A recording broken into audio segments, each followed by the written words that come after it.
Do you want to learn how to whiten your teeth using Adobe Photoshop? Then follow me. Begin your smile transformation by selecting the selection tool from the toolbar menu and selecting those sunny yellow teeth.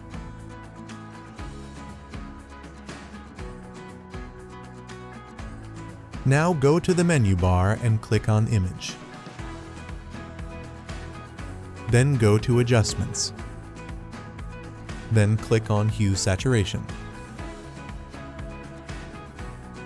Click on Master and change the color to yellows. Move saturation to all the way to the left and lightness to all the way to the right. Save changes with OK.